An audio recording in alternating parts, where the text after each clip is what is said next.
Welcome to the podcast of Where Love Touches People. Thank you for tuning in. This week, we are doing the Your Opinion section.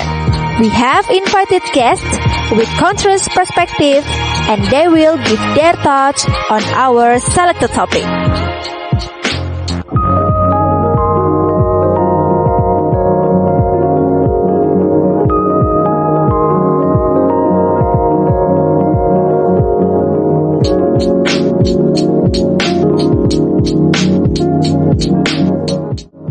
Hi there, my name is Zetta, your host for this week.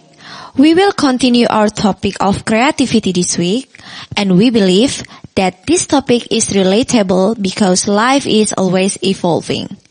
Especially now when everything changed because of COVID, and when we talk about constant change and creativity, we can help but think this person. Please welcome Tiffanny. Hi everyone. Hi Zetta. Tiffanny. How are you? I'm good, thank you. Okay, before we're going to the questions, could you please introduce yourself to our audience, please? Sure. So, for those who don't know me, my name is Tiffanny Yasaputra. I currently work part-time in a bank as a project manager. I also have 3 cafes that I manage and operate with my husband, Tagu, on the side. And also I am a mother of one little cute 3-year-old baby named Benjamin. That's me in a box, I think. Okay.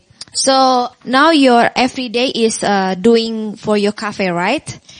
Yes, and also my career, so also the job at the bank. So it's very hectic and busy. How about your cafe with this pandemic COVID-19? Is everything all right now? So surprisingly, we have done very well, throughout the tough period. I think because we were embedded in the local communities quite early on before the pandemic started, they supported us. So they went, and supported local businesses. So, we fortunately came through pretty okay throughout the pandemic. Yeah. So everyone needs coffee, I think. And everyone needs a refresher. If you're in lockdown, you have to take a walk and, they get something to eat and a coffee to drink as well. So we've done pretty well. So praise God. Yeah, that's good then. And do you keep a journal or create plans at the beginning of every week? Because these days my days do get a bit busy with everything that I'm juggling as being a mum, also being, involved in the church and then also managing 3 cafes and around 20 plus employees. I do try to keep plans or at least have a schedule throughout the week, just to keep me, intact of what I need to do, and then if anything changes, I can rearrange my priorities. So that's what I try and do every week. That sounds so very busy. And what if something happens and it is not according to your plan? How you manage it? I guess this is more applicable to, the cafes, because it always happens. Something always unexpected comes up or an emergency comes up and, it has a downstream effect to, all the other things that we've planned. I've just learned that it is, to have the ability to adapt and be agile, throughout your week and your schedule is very critical, and helps you control, the stress level. So how you adapt to, the change and the unexpected issue or, if something doesn't work your way. I think it just helps, cause if you don't have a clear mind to think, you can't make the right decision in terms of what you need to do to resolve that unexpected issue or something, the change that happened in your week. So, it's always just good to have a buffer inside your week to kind of go, I need some me time. But, sometimes you can sacrifice that time, for those unexpected things. Okay. We open this discussion with that question because we believe that creativity is not limited to talent like singing or preaching. The word creative itself is coming from creation. Thus, we think you are perfect for this episode. As one of the founders of Cups family, could you please share about the story process behind this creation? Or maybe you could explain to our audience who might not know about Cups retail. Sure. So the story behind the whole Cups group or the Cups cafes, it kind of goes back to, I think, around 5 to 6 years ago. So it all just, well, firstly, I think it was more the guru realizing his passion for coffee and the realization that coffee was such a big thing here, and he really enjoyed it and the whole process. So he started getting into the coffee jobs, and then we were kind of thinking, oh, look, it'll be fun to open up a cafe. While thinking about that, opening up a cafe, at church, we were running some fundraising activities, and we happened to just kind of have the idea of opening up a breakfast club. So all the youth decided to make up a team and start fundraising through the breakfast club, where I guess out of the breakfast club we found all our founding owners. So basically, how we kind of got to that group was basically I think it was every single month we were fundraising, and the fundraising event just got bigger and bigger until we made Depot Koan, and then it kind of expanded, and we didn't expect that. And then how we found our partners for the business was we just had such good unity and teamwork working together. So we felt like, if we had to open up a business outside with this team, we felt like we could work together, and we had the right skills to accommodate each other and to complement each other as well.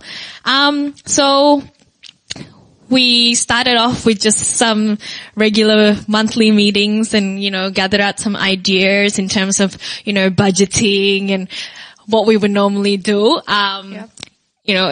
Sometimes we didn't even meet for 3 months because, we were too busy with all our daily lives and what we had to do, because I think we were all working full time. Some were still at uni. So there was a lot of factors, but we slowly got there. And after 2 years of meeting, and upon meeting and then trialing ideas and trialing food, we finally found a place, and we opened up our first branch, Cups and Wells, at the beginning of 2018.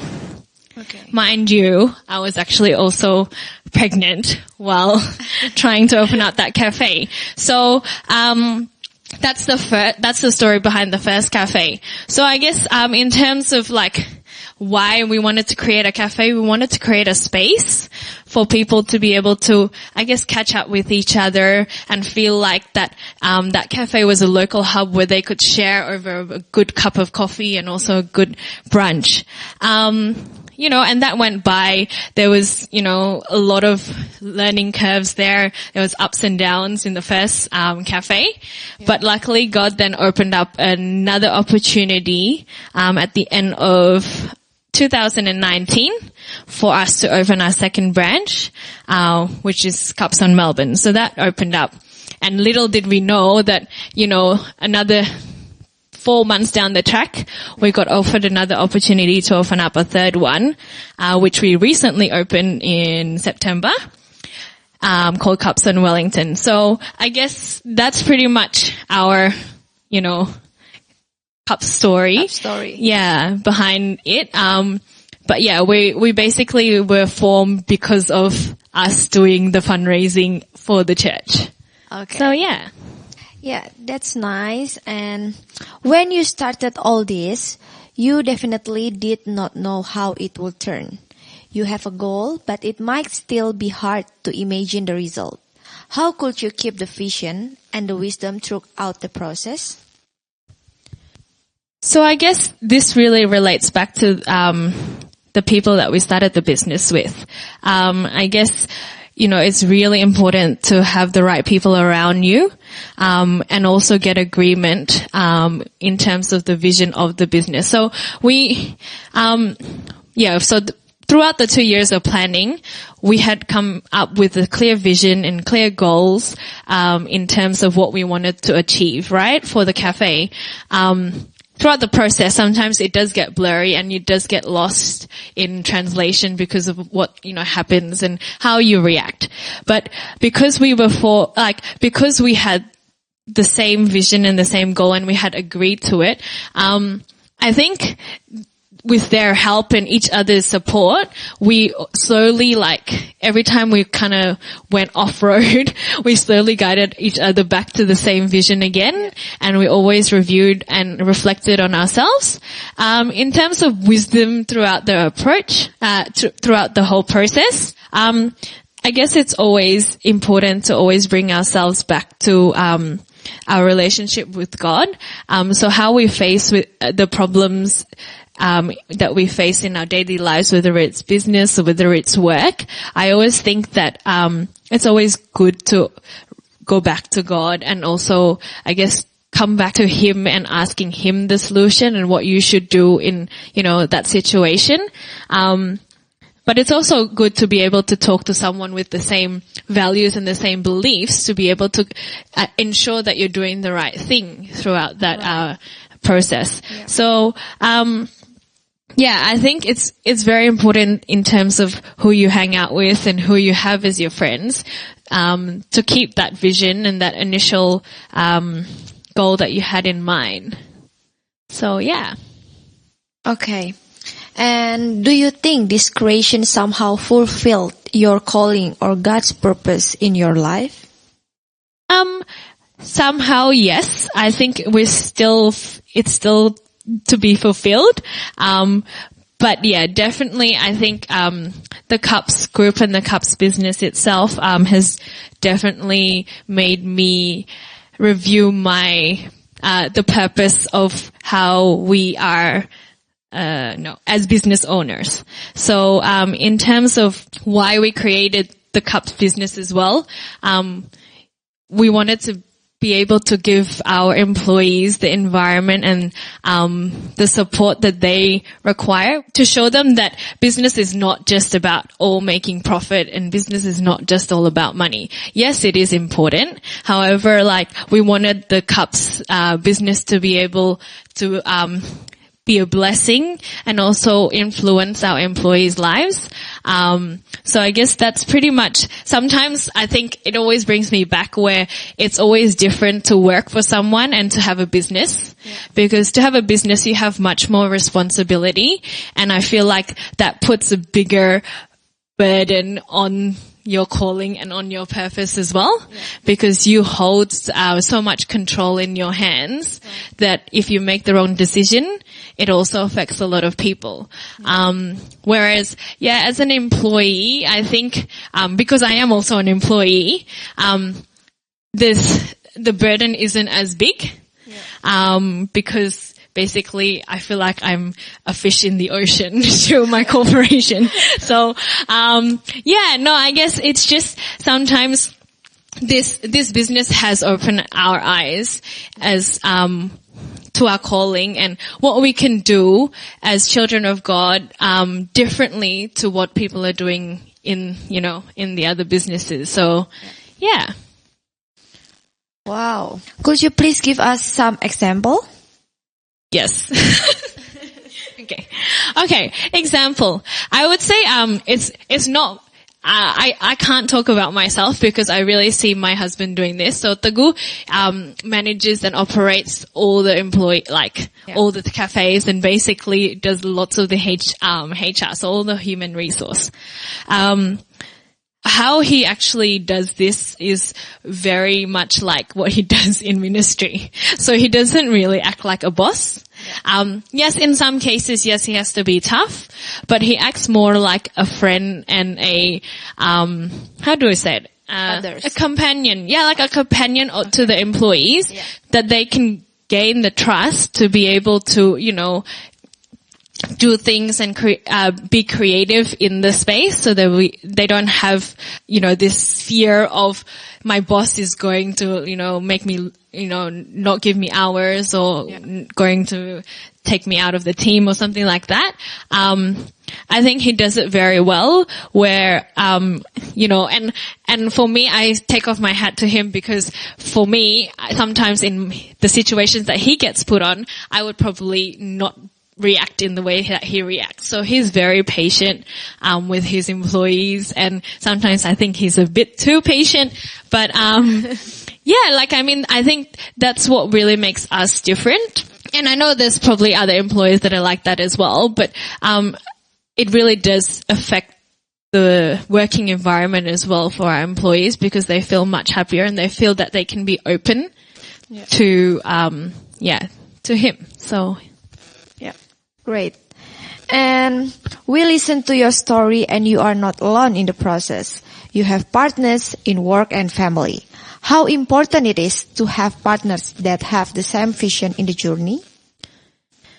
I think, as I mentioned before, it is very important, and I'm very grateful that I could come across this our group filled with partners with the same beliefs. So we're all followers of Christ. So it's very critical to be able to have these people to support you and give you the words of encouragement, to give you the words of wisdom as well, to be able to do business and to be able to, I guess, be creative. And, in a pandemic like that, some people would probably break down and kind of, lose it.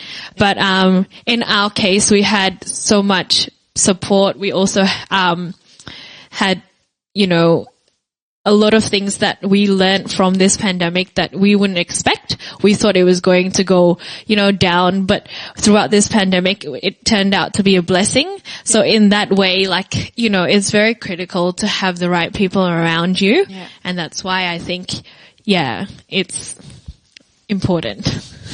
Okay, because you work with your husband, how you divide between family and work? Okay. So, very good question. So I think in terms of family and work, it's very important to have communication to be segregated, when you're actually talking to your husband. So I think for me, it's more, I try to talk to him about work, during certain days, certain times in the day. So basically when he's working, I would talk about work. And then when he's home from work, I would try to stay away from work. But if not, I would bring up all the urgent stuff, try and get it all done with him. So we have a plan for the next day in terms of what needs to be done and who's doing what. And then, we try to spend time with Ben. Because as we talked about before in one of your earlier questions, in terms of planning, that's how I would plan my day, is try to get everything done, after, before we finish work, and then to have our priorities in line, so then we can spend time as a family at night once we get home. Okay, for people who haven't used their creative trait, how would you encourage them to use or explore with it? I think you just have to find something that you enjoy doing.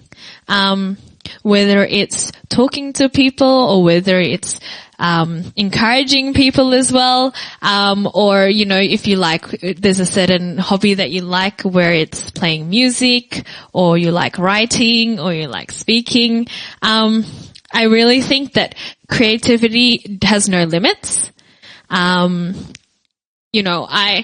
me, I didn't know that I could design 3 cafes.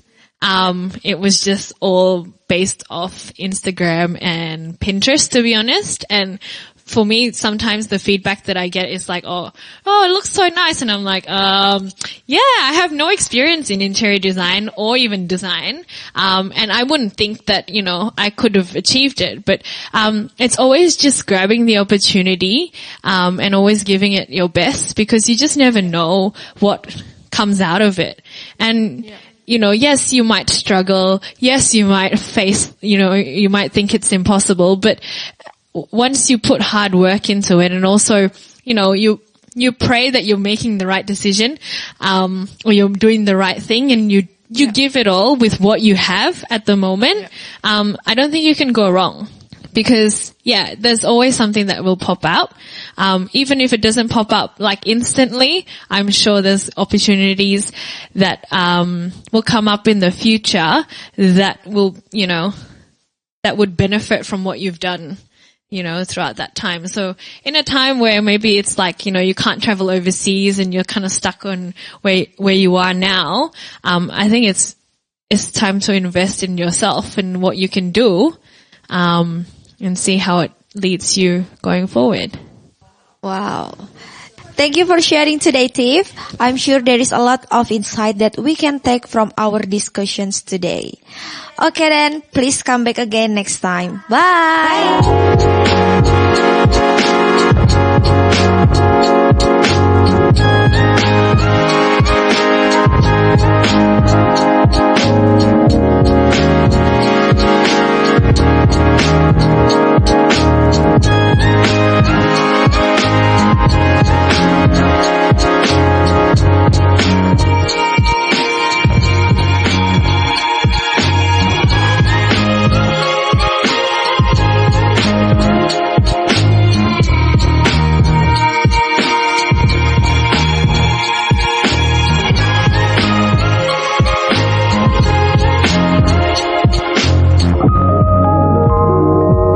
Thank you for listening.